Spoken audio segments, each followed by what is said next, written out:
This gel polish rose quartz nail is easier than you think. So start off with a pink builder gel base. I've used Bloom because it's a nice soft pink, and that's from North Nail Systems. So then you're going to go in with like an opal effect polish. This one is called Fairy Tale and it's from Pro Impressions. Next, I'm using Pro Impressions Ultra White Gel Paint, and I'm going to create the lines, almost the veins of the actual the quartz.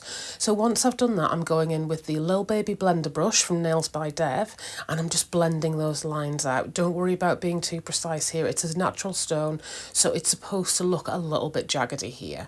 So then I've had a play. Once I'm happy with that, again, cure that in the lamp. Now I think Fairy Tale might actually be a top coat too. So when I went in to actually try and stick the gold on, it wasn't sticking. So I had to go in with another layer of the Fairy Tale, and I left it wet. Once I'd done that, I then placed in my gold shards. These ones are from Tracy Lou, but you can get these anywhere now.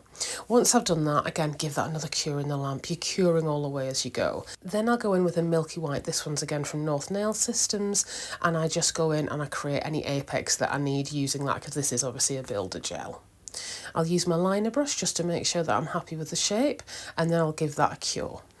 You may wish to file after this step as well. Then, if I don't need to file, I'm just going to go straight in with my top coat, cure it, and then you're done. I did also leave in a step where I go in with Pro Impressions liquid chrome afterwards, just to see what that looked like over the top. And the question is, to chrome or not to chrome?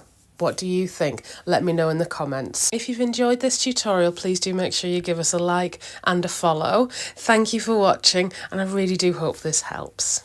Bye now.